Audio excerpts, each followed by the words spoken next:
Good day, and thank you for tuning in 3D, the Daily Divine Direction broadcast for all of our new listeners and viewers who are tuning in for the very first time. I'm Pastor Pope, and thank you for allowing us to come into your viewing environment. We are here with you every Monday through Friday from 12:30 p.m. until 1 p.m. Eastern Daylight Time, broadcasting live from the FijiWater.com sponsored studio to discuss whatever topics are important to you, whatever issues of life you find challenging or that you find difficult to navigate. You can discuss careers, finances, entrepreneurship. You can discuss marriage, divorce, raising children, blending families. You can discuss dating and relationships. Whatever's in your heart, whatever's on your mind, God is concerned about that which concerns you. And so we are here with you live from the FijiWater.com sponsored studio in 3D, the Daily Divine Direction broadcast, which is brought to you daily by Fiji Water, Earth's finest water. You may already know that Fiji water comes from Fiji. However, did you know that it is created by nature? It is untouched by man. It starts as a tropical rainfall which slowly filters through layers of volcanic rock, where the water collects in a natural, sustainable artesian aquifer where it is bottled right at the source, free from human contact until you unscrew the blue cap. Fiji Water, Earth's finest water, will be delivered right to your front door when you subscribe for delivery. And you'll save money at FijiWater.com. This is not just ordinary water.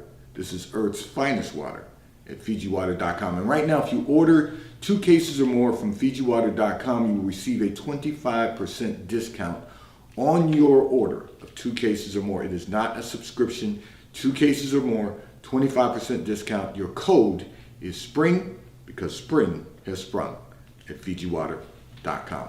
And for those of you who continue giving on the Give segment of our app at New Life-Delaware, and those of you that have made a weekly or monthly commitment to support the broadcast by giving on the contribution pages of our websites at New Life Ministries International.com and New Life International CDC.com, we thank you for your support and for your commitment as we fulfill our commitment to God to be here for you in 3D, the Daily Divine Direction broadcast. I want to remind all of our listeners and viewers, we are Facebook Live, we are YouTube Live, we are RadioFreeNetwork.com live. You can go to RadioFreeNetwork.com, click on radio, the drop box will appear, click on the New Life link, and every broadcast will be available to you. And we are live on our 24/7 internet radio station, 24 hours a day, 7 days a week. You can tune in at WKAP Faith Empowerment Radio. You go to rdo.to/WKAP or go to RadioFreeNetwork.com and click on radio. The drop box will appear. Click on WKAP. You can listen 24 hours a day, 7 days a week to music that will encourage you, empower you, and inspire you to be the best version of yourself that you can possibly become. We want you to tune in. We want you to be encouraged and empowered and inspired all day, 24 hours a day, 7 days a week. And I want to say to all of our listeners and viewers, we're going to continue expanding. So we'll be sharing with you what we're going to be doing as we move forward. But we want you to tune in. Our radio station is such a blessing to everyone who has been communicating and saying how much they enjoy the station. We are thankful, but we want everyone to be tuned in. We want everyone to be just the best version of ourselves that we can possibly become. So let's just stay tuned in and enjoy our faith, WKAP, our Faith Empowerment radio station. I'm going to address a communication that came in from one of our listeners and viewers who indicated that you have a friend who's coming in town for the weekend. However, your husband is not crazy about having her stay with you for the weekend, and you want to know how you can get them on board. And so you have to ask yourself this question. What is the problem with their relationship? If you can identify that, first of all, you'll have a clear picture on how to deal with this. But you got to know what the problem is. What is it that he feels uncomfortable about? Is there something about their relationship? I know you have your relationship with your friend. You've been friends a long time.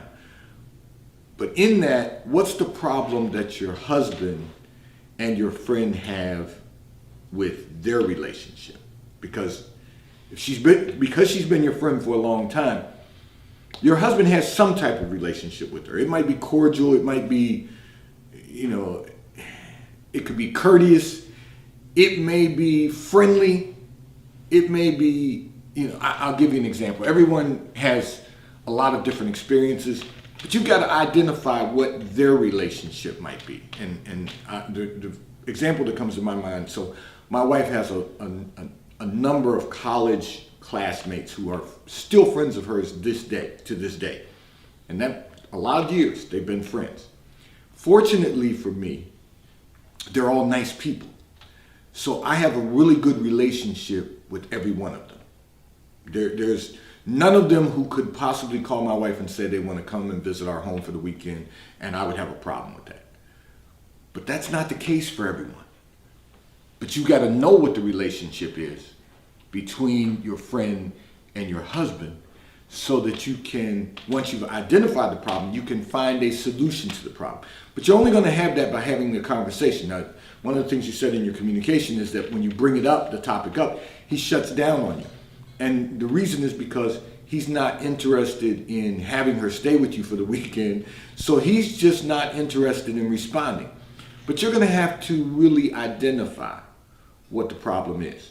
Now, because he's your husband, if he has a problem with her staying at your home for the weekend, then perhaps the two of you can put her in a hotel if that's close by, if that's going to create a problem in your marriage.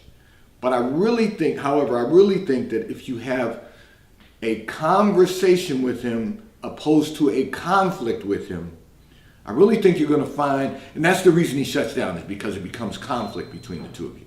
And he's not interested in having conflict. He just states his fact. I don't really want her to stay here for the weekend. So have a conversation with him. And he'll tell you, if you listen, he will share with you what his issues are about her coming and staying with you for the weekend. He'll share that with you. And then you two can make some really good decisions on how to address that. What is it that causes him anxiety or frustration about her coming and staying for the weekend? Is it that he thinks when she comes, you two are going to overdo it and go out too much? Is it that she is, inappropriate? What is the underlying issue? Once you've identified that, then you all can address it. And when I say all of you can address it, meaning really you and him, because then you can address it with her and make certain that everyone is at peace. And he's really adamant about her not coming to stay, he can make it a point to book a hotel for her for the weekend so that he can have some peace. Because what you don't want is, she's only coming for the weekend. Let me really break this down. She comes for the weekend, that's 2 days, 2.5, maybe 3 at the most. You still have another 362 days of the year to live with one another, to be husband and wife. So you don't want that issue or that problem disrupting the peace in your household. You don't want that to disrupt the quality of life in your household. So you have to really identify what needs to be done so that everyone can be at peace. And as I use the example of my wife's friends, if all of them were to come and gather at my home, the worst case scenario, I wouldn't have to go and stay in a hotel, but the worst case scenario is I would be in our bedroom reading and working, and I'll just, I always make the joke, just slide some food under the door. But they're all nice people.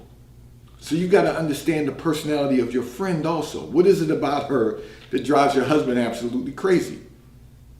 To the point where he doesn't even want her in the household over the weekend.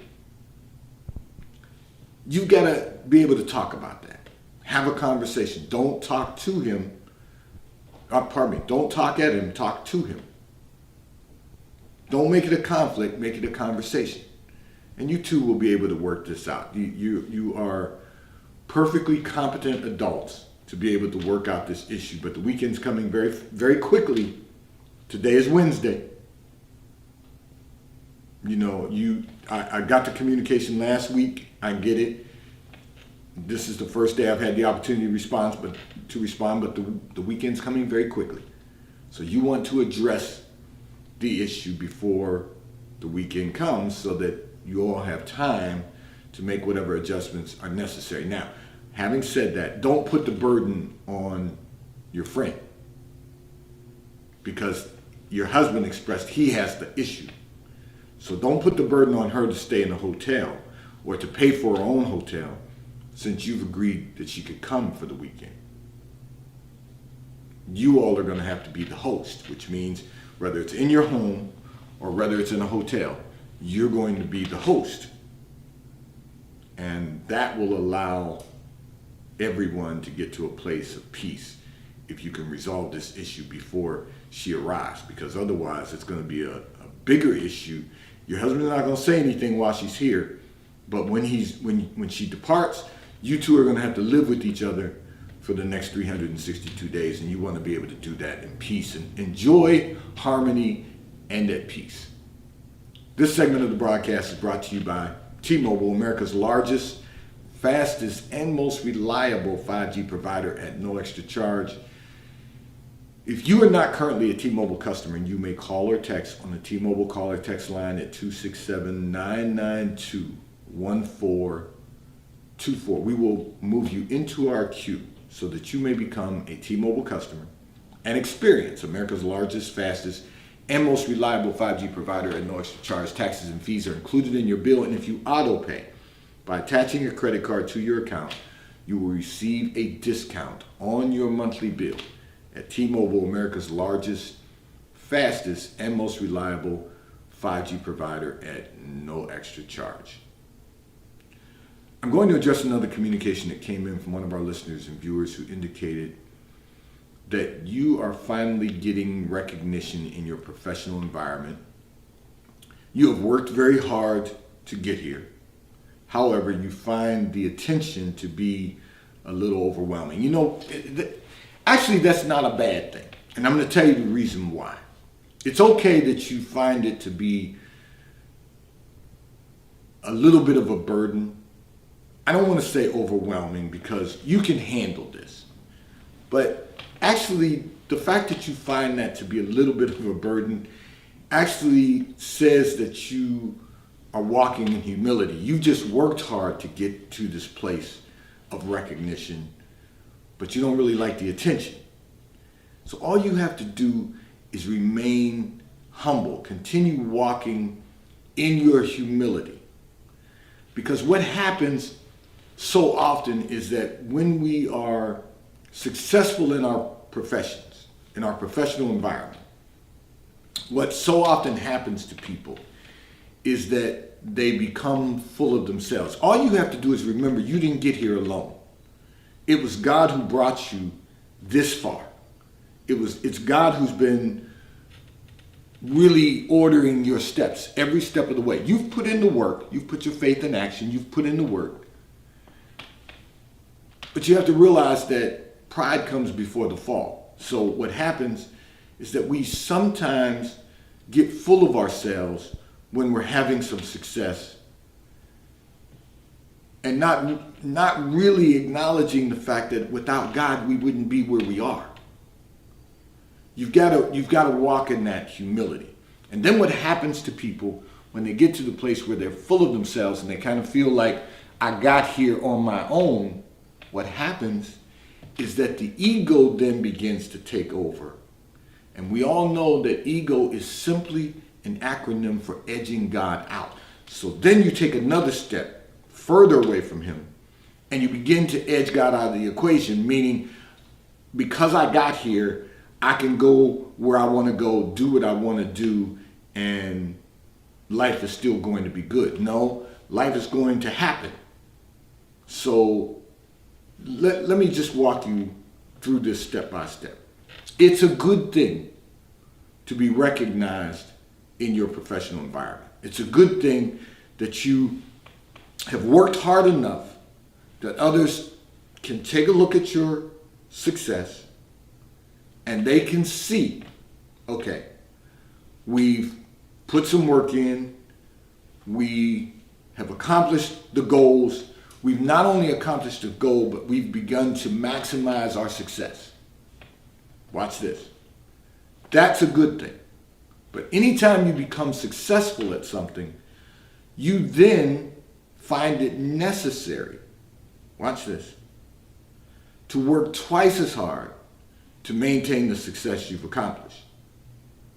So in that, I'll use a prime example. This is an example that a lot of people know, and I could go through them step by step because there's many examples, but I'll use a recent example that doesn't really have a lot of controversy about everyone's opinion. So a lot of people, there's a football player named Tom Brady. So we all know who Tom Brady is, if you follow football at all, who worked very hard to be successful at his craft. And consequently, he has won more Super Bowls than any other quarterback in history. But he's worked on his body, he's worked during the offseason to really maximize his success. He understands that you have to work twice as hard to maintain the success that you've accomplished. But here's the reality. That success now means that all eyes are on him. What you're going through by being overwhelmed is that you know all eyes are on you now. That's become a little bit exhausting for you. And that's okay. You can rest in the Lord. But just know this. The attention is only on your success because people want to know how you accomplished it.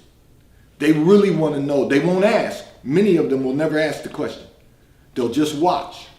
They'll observe you and see what you're doing that has allowed you to get to this place of success. The problem is most of them, 99% of them, so that means 99 out of every 100 people around you in your professional environment who look at what you do and those who publicly see what you do are never going to put in the work to do that. 1% of them will say, I want to know exactly what you're doing so that I can emulate and accomplish in whatever field they're in. So of that 1%, only 50% of them will ever ask the question. Now, the numbers I just ran down leave very, very few people who will ever ask you how you've ever done that. Most people just want to observe. They'll be a spectator, and then they'll say, okay, you've had some success. But the reality is, there will come a time someone will ask you. And just remain humble. Share with them, because that you've received, give freely. Share with them whatever you can share that will help them, and then hope they take action to accomplish something great also. But just remain humble. Walk in your humility. Walk in the integrity of God. Just know that God has brought you this far. Without Him, you could not have accomplished what you've accomplished. But to God be the glory you have. You know, we've got to know that every step we take that leads to another level of success, people's eyes are going to be on you. That's just the reality. Their eyes are going to be on you because you've done something that they dared not to do. And that is to go to the next level. So I was reading an article recently, and I'm going to share this with you because I want to inspire you to keep going and keep pushing forward. The fact that, and this is for all of our listeners and viewers, the fact that you do anything above and beyond what you were doing before is another level of success.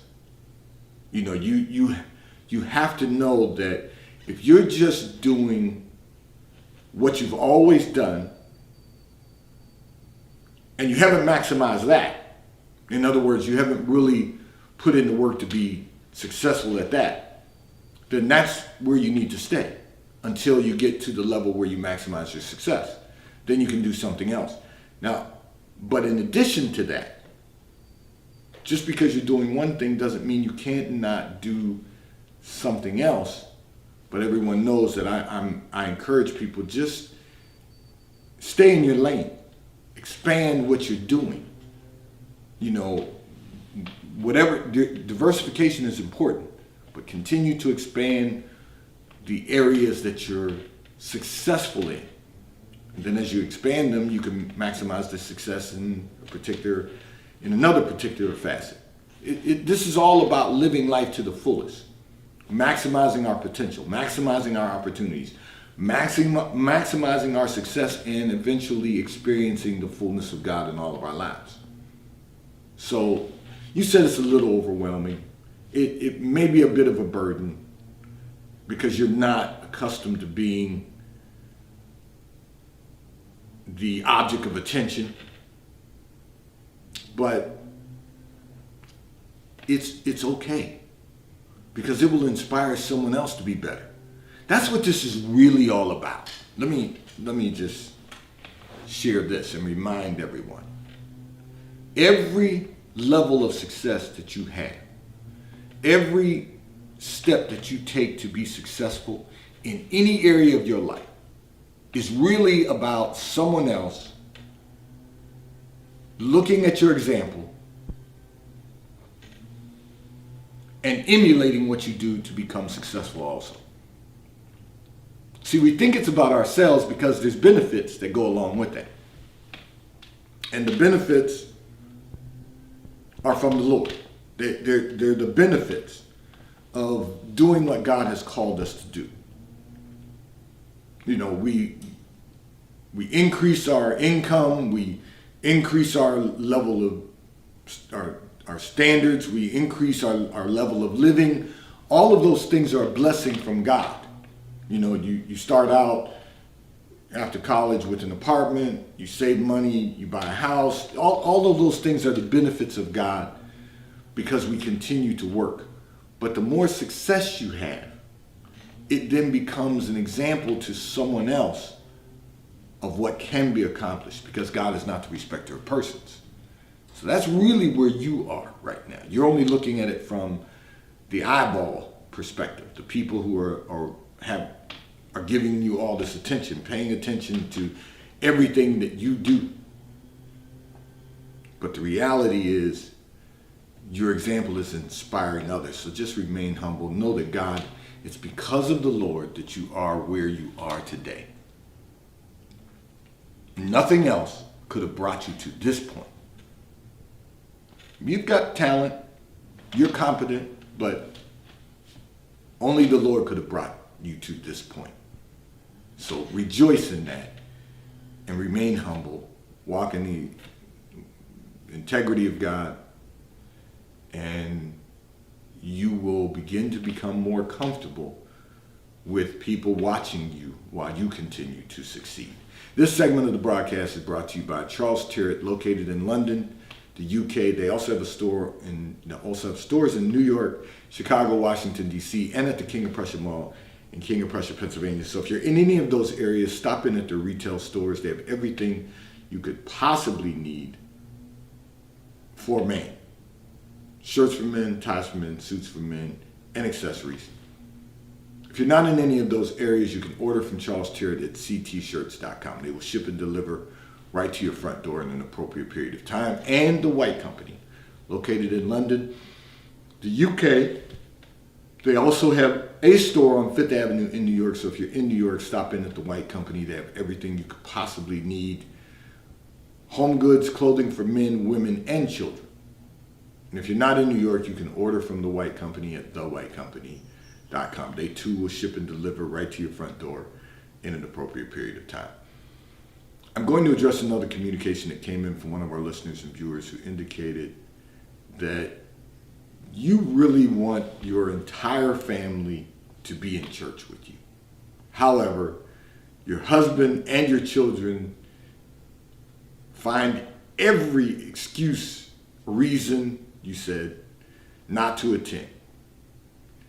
And it troubles you because you want them all in church. So this is as a pastor, this is an easy one for me to handle. So first of all, I would say this. If they expect to be fed when you come home, tell them they need to get fed before they sit down to eat. In other words, look, if you go to church and they don't go to church and they decide they're not going to church, stop and get you something to eat on your way home and tell them to figure it out for themselves. Now that's teaching them by example. The other facet is you'll have to pray for them and accept that they're just not where you are spiritually, and remind them once a month that you would like them to go to church with you. If they don't, you've got to let them work out their own relationship with the Lord. They're not where you are spiritually, nor do they desire to be there at this time. Now you've got teenagers, so you know teenagers find every reason not to go to church. I made an announcement on Sunday in our church. We have a family who has a few teenagers and one in middle school, the others are in high school. And they're knocking it out the box academically. And one of the things I shared is that there was a study done that tracked students who go to church every Sunday, that they perform better at a higher level academically. Now that's not to say that there aren't students who perform high academically who don't go to church, but the research showed that those who attend church every Sunday perform at a higher level academically. The translation to that is when students perform at a higher level academically, they access scholarship money. So we have to recognize that there's a reason that your children should be in church. The reason they're not going to church right now is because your husband doesn't go to church. So that gives them a reason and an excuse. Now they find other excuses, activities with school, practice, things like that. I know we've all done it. But this is a time that we really need to get it right. So you might have to use some shock value. You may have to do something that will shock them. And like I said, tell them if they want to get fed when you come home, they need to get fed spiritually before you come home. They need to be in church with you on Sunday. That will get their attention. But if you don't do that, then just remind them maybe once a month that you would like them to come to church with you. Pray for them continuously. Because it's just, at the end of the day, the world gets a hold of a lot of people, and until they let go of the world won't let go of them. We all have to pray for our families, because young people are not seeking the word as much as they are seeking the world. The world is a place where it appears, it's an illusion, that it's fun, it's glamorous, there's a lot of activity going on. Church is a place where there's structure, there is relationship, but it's really not a good time. That's why so many churches got into the mode of it just being a good time on Sunday morning. We want to make certain that people build a better quality of life in our church. So that's what we focus on. And I believe that young people will eventually turn that around and decide that they want a better quality of life also. That the world's not going to offer them anything that God cannot give them. The world is only going to give them an illusion and a lie. But God is going to give them blessings that will be abundantly above all that they can ask or think according to the power that works in them, but it has to be the power of God. Today's Daily Divine Direction broadcast 3D has been brought to you by Fiji Water. A taste of paradise will be delivered right to your front